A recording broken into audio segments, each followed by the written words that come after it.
Shalom, shalom. Nous sommes au 17e jour de notre jeûne et prière de 21 jours.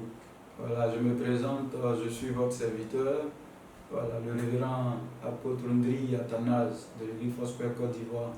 Je suis le président du Conseil national pastoral et que le Seigneur vous bénisse abondamment. Je suis en joie de prendre la parole et de pouvoir prononcer, oui, en ce jour-là, des paroles de grâce.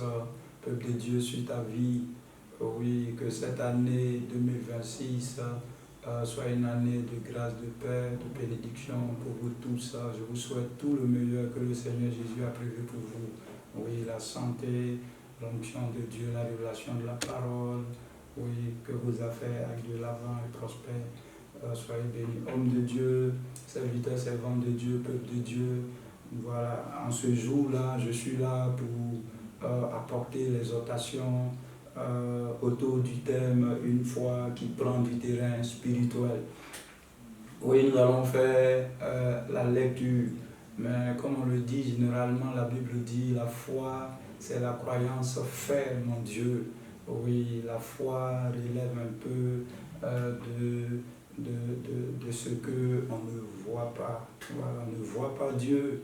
Voilà, mais il faut se représenter Dieu, il faut croire en Dieu. C'est de cela que je veux parler, ce type de foi-là qui nous met en contact avec Dieu et qui donne à Dieu de se lever sur nous, de nous couvrir, de nous oindre, de nous donner sa force, de nous donner son énergie, de nous donner sa pensée, de nous donner sa parole, de nous donner des instructions et qui se saisissent de nous et qui nous donnent assez d'énergie pour aller de l'avant. C'est de cette foi-là que je veux parler. Alors nous allons lire le passage de ce jour-là, Nombre, le chapitre 13, à partir du verset 26 au verset 30. Il est dit ceci. À l'heure arrivée, il se rendit auprès de Moïse et d'Aaron et de toute l'assemblée des enfants d'Israël à Kadès dans le désert de Paran. Il leur fit un rapport ainsi qu'à toute l'assemblée et il leur montrait le fruit du pays. Voici ce qu'il racontait à Moïse. Nous sommes allés dans le pays où tu nous as envoyés. À la vérité, c'est un pays où coule le lait et le miel. Et en voici les fruits. Mais le peuple qui habite ce pays-là est puissant. Les villes sont fortifiées, très grandes. Nous y avons vu des enfants d'Anak. Les Amalécites habitent la contrée du Midi. Les Étiens, les Jébusiens et les Amoréens habitent la montagne. Et les Cananéens habitent près de la mer le long du Jourdain. Caleb fit taire le peuple qui murmurait contre Moïse. Et il dit, montons, emparons-nous du pays. Nous y serons vainqueurs. La parole de Dieu est déjà bénie. Alors, quand nous lisons ce passage biblique, nous comprenons là ce que Dieu est en train de faire au temps de Moïse avec son peuple, le peuple d'Israël. Dieu avait promis une terre, un territoire à ce peuple-là.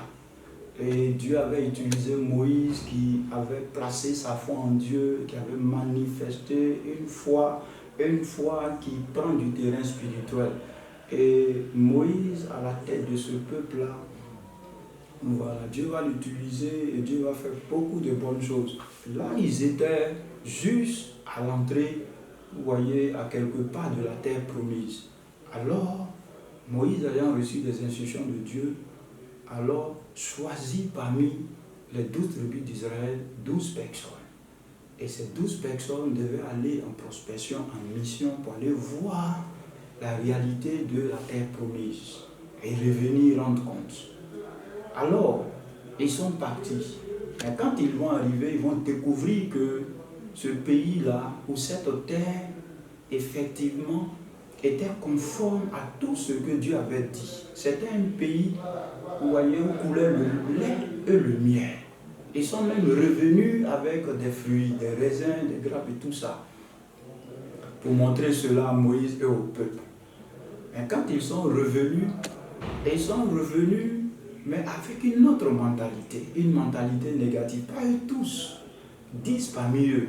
Il y avait un du nom de Caleb et puis un autre du nom de Josué. Les deux avaient une mentalité, vous voyez, positive. Ils avaient la même mentalité que Moïse avait. Moïse qui les avait envoyés. Mais les 10 dans leur rapport, vous voyez, ils sont venus pour décrier le peuple. Ils sont venus pour dire le contraire avec une pensée négative. La pensée négative disait quoi? Il disait que les géants que nous avons trouvés là-bas, nous ne pourrons pas les vaincre. Ils vont nous empêcher de pouvoir posséder le pays. Alors qu'avant d'arriver, vous voyez, à l'entrée de Canaan, Dieu, qui était leur Dieu, le Dieu de Moïse, qui était leur Dieu, avait manifesté beaucoup de miracles, de prodiges. Ils avaient vu la puissance de Dieu.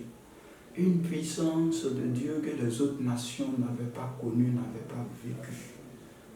Malgré ça, c'est malheureux de le dire, Moïse a travaillé tout ce temps avec des leaders, comme le Seigneur qui le disait au temps de ses disciples, hommes de peu de foi.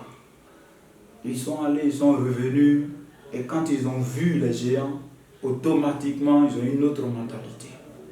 Parce qu'une situation difficile s'est présentée au devant d'eux, automatiquement, ils ont oublié la grande puissance de Dieu. Je peux me poser la question, leur poser cette question, où est votre foi?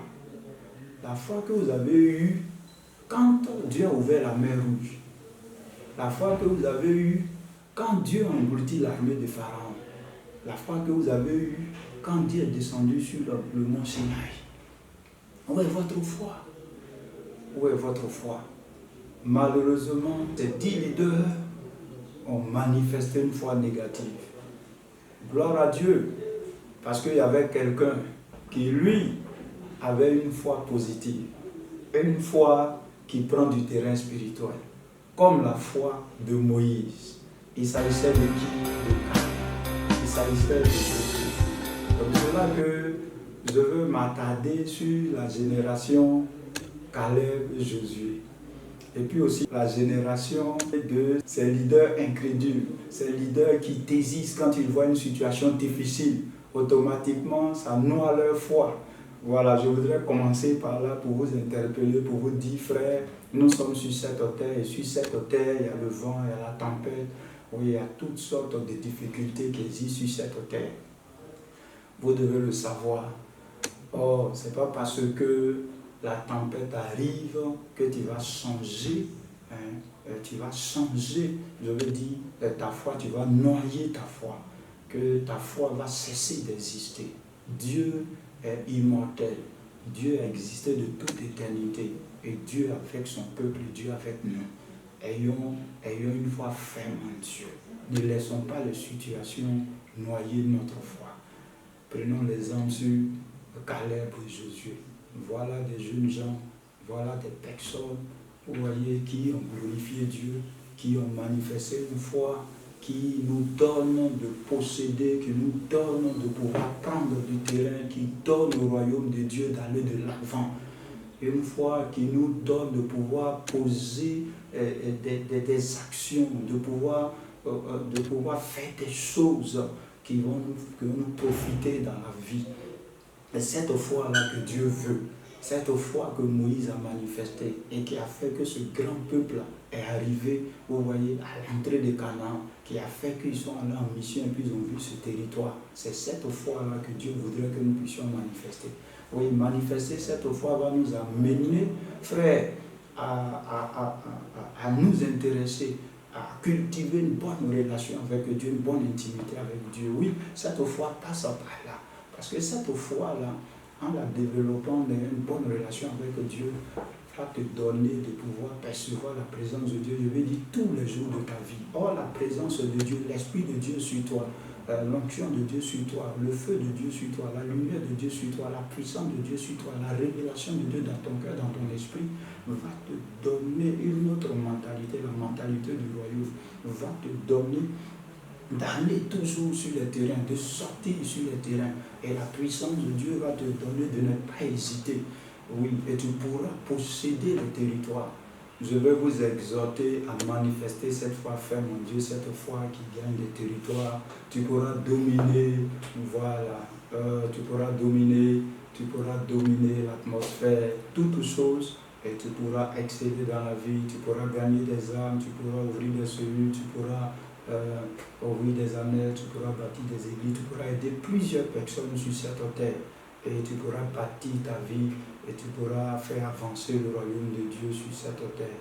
Et que le Seigneur bénisse son peuple. Nous avons prié le Seigneur et la prière que tu vas adresser à Dieu, c'est de pouvoir enlever les obstacles autour de toi et que sa lumière vive soit toujours ton partage. Seigneur, merci de ce que, au nom de Jésus, les obstacles que l'ennemi amène sont ôtés. Ces barrières tombent au nom de Jésus et ta lumière, Seigneur, vient illuminer nos cœurs, notre Dieu, notre Père, et nous donne, notre Dieu, de comprendre et de développer cette foi-là qui fait avancer ton royaume. Et cette foi-là, Seigneur, ô Dieu qui prend du terrain spirituel, que la gloire soit à toi. Alors, soyez bénis, peuple de Dieu, soyez bénis au nom de Jésus. Amen.